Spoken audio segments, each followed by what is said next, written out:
Kryždirbys, dievdirbys, esu lietuviškų tų tradicijų tęsėjas. Man gražu. Man vis dėlto ta liaudiška lietuviška skulptūra yra kažkokia magija. Gyveni, kaip sakyti, savo džiaugsmą.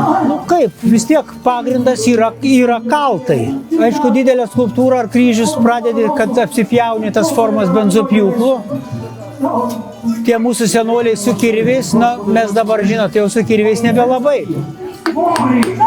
Vis tiek, va čia, kaip sakyti, ką būtų tas rankų prisilietimas, jis vis tiek suteikia ir tą žavesį, ir tą jėgą.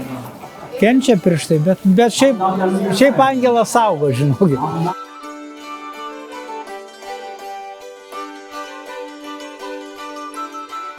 Dailiai nurišta, saikingai panaudotos spalvos.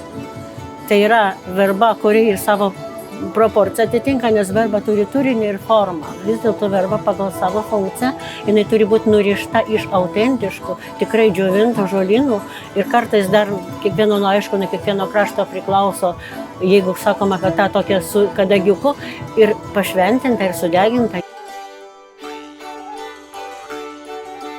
Panevėžio kraštas yra pintinių juostų sostinė.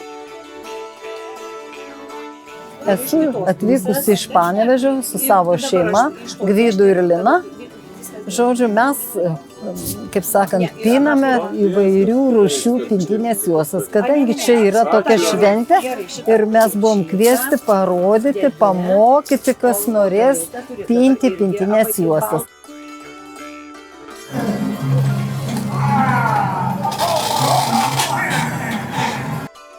Paprastai stompinkį dirbdavo dviese. Vienas traukdavo, kitas stumdavo. Bet, kaip matėte, ir vienam pavyksta kaip iš karto, aišku, padusau kažkiek tai.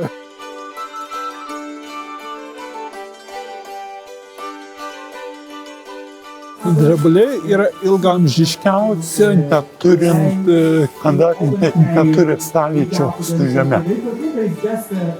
Ir dar kitaip jinai vadinasi ubagų ąžuolu, nes su laiku jinai kietėja. Medgraužis. Man tėvėlis buvo toks, tėvėlį viskas prasidėjo. Aš čia demonstruoju kryždirbystę. Žemaitiškai, lietuviškai. Žemaitijoje iš tikrųjų tėvelių laiką tai tikrai mes buvom lyderiai. Žemaitijos tikrai daugiau družimų už vis Lietuvą. Matot, pakabinau šiandien, drįsau pakabinti, ką, aš pagalvojau, tai Kristų nukryžiau, tai būdelė čia.